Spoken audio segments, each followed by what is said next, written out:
Ya, dan langsung saja sebelum kita mulai perbincangan bersama para narasumber ekspertis pada sore hari ini, kita akan terlebih dahulu simak pemaparan seputar data-data penting terkait pembangunan infrastruktur Indonesia dari Head of CNBC Indonesia Research, Muhammad Ma'ruf. Mas Ma'ruf, apa kabar? Baik, Safrina. Terima kasih banyak. Siap. Tentunya telah bergabung bersama kami sore hari ini, Mas Ma'ruf. Ya. Kita mau berbicara mengenai pekerja rumah infrastruktur di era Jokowi.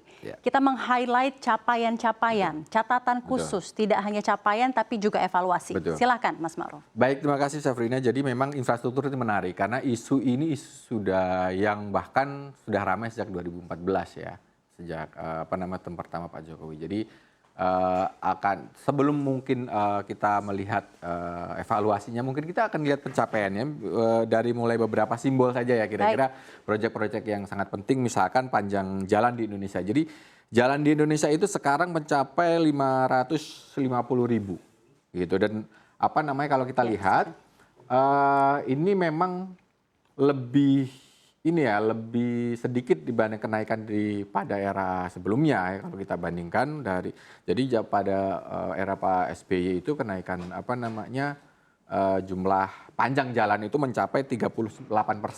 Jadi di bawah 380.000 kilometer menjadi 517. Nah, kalau untuk Pak era Jokowi itu panjangnya bertambah cuma 6% saja, jadi mungkin nggak banyak.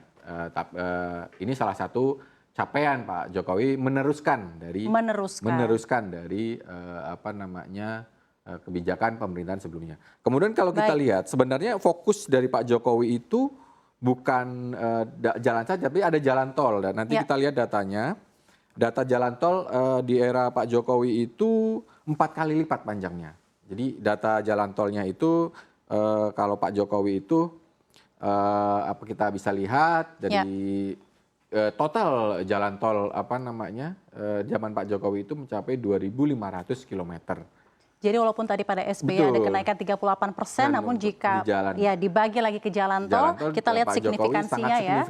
Gitu. Jadi sekarang naik 4, jadi dari 1.500 hanya pada era Pak Jokowi. Jadi ini jauh sekali, pencapaian sangat bagus sekali. Spesifik untuk jalan tol. Jadi dan jalan tol itu infrastruktur vital karena dengan cepat mengurangi biaya logistik. Baik. Kemudian ada juga tidak hanya jalan. Jadi kalau kita tadi Safrina membacakan menginformasikan tentang proyek strategis nasional, ada misalkan ada pelabuhan, jalan desa, ya kan, posyandu, pasar desa, bendungan, ini yang salah satu faktor penting untuk pertanian, ada irigasi juga. Jadi sangat masif, tidak hanya jalan tapi bandara, ya kan, kemudian bendungan, irigasi. Jadi itu kalau bisa disebutkan bahwa pada era Pak Jokowi itu memang rezim infrastruktur. Rezim infrastruktur Anda mengatakannya gitu. Ya. Kita lihat sih capaian-capaiannya tidak hanya jalan capaiannya. Cuman kalau kita lihat tidak semuanya mulus ya, tidak semua mulus. Tadi Safrina sudah menyebutkan ada beberapa persen yang memang sampai sekarang tinggal 1 tahun belum selesai. Kalau kita highlight misalkan apa sih ongkos mahal dari pembangunan infrastruktur, kita lihat adalah anggaran infrastruktur itu pada Pak Jokowi naik beberapa kali lipat dibandingkan dengan Presiden SBY sebelumnya. Dan ini kita lihat bukan membandingkan mana yang lebih baik, tapi kesinambungan gitu. Jadi tapi kalau kita lihat kenaikannya itu luar biasa. Gitu. Kenaikannya luar biasa. Bahkan kalau kita lihat rasio utang terhadap PDB itu luar biasa gedenya. Jadi kalau rasio utang terhadap PDB itu era Pak Jokowi itu mungkin sekitar 24% dan sekarang naik menjadi sekitar 40% atau 39%. Di awal. Jadi dari 25 ke 30%. Dan padahal sudah ada penurunan dari Pak SBY yang sepertinya sudah ada PR untuk penurunan itu, kemudian naik fokus kembali. Ke situ segala macam. Dan ini adalah ongkos yang cukup besar. Kenapa? Untuk krisis global yang sekarang ini akan mengakibatkan ruang fiskal yang sempit. Gitu. Di bawah 40%. Mungkin ada sedikit juga yang perlu di-highlight, mungkin Mas ini di slide kita. Betul. Karena fokus Pak Jokowi pengen cepat pembangunannya. Jadi beliau melakukan penunjukan proyek-proyek infrastruktur maupun BUMN.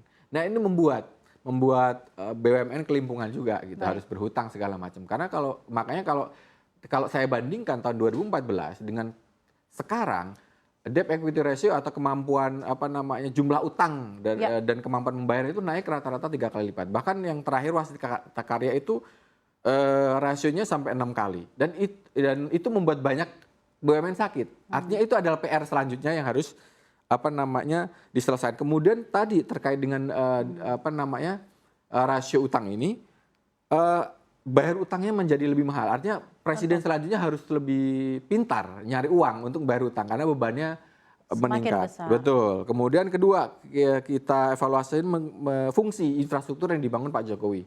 Mungkin ada PR yang selanjutnya adalah utilitas. Jadi dan menurut ada beberapa banyak proyek-proyek yang dibangun itu utilitasnya rendah sekarang, kegunaannya rendah sekarang.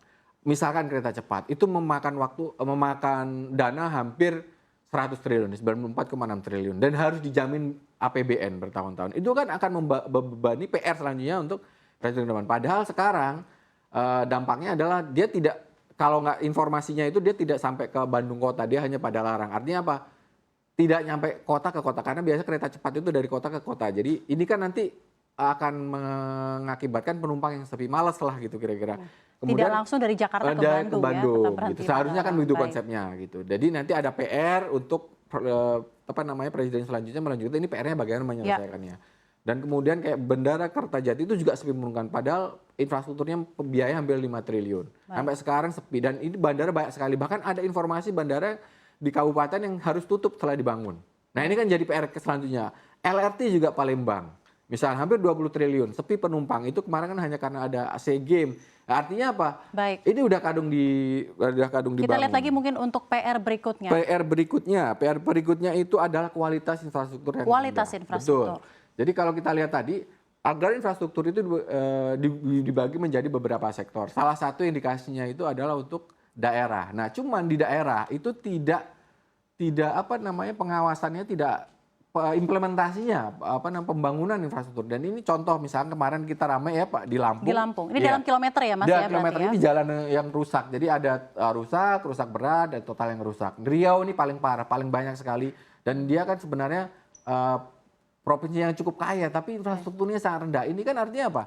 Ada PR sinambungan atau tidak matching antara pemerintah pusat dan daerah gitu pembangunan infrastruktur. Dan ini PR yang perlu diselesaikan. Kira-kira gitu Mas Safrina. Jadi ada capaian, tadi kalau Anda bilang rezim infrastruktur, Betul. capaiannya memang begitu baik, namun biaya yang ditimbulkan dan PR-PR juga masih ada berjilid-jilid ya Mas untuk infrastruktur di era Presiden Jokowi dan juga untuk Presiden yang terpilih berikutnya. Terima kasih banyak untuk datanya yang sudah disampaikan dan kita akan lanjutkan kembali dialognya. Terima kasih banyak Mas Ma'ruf sore hari ini. Makasih.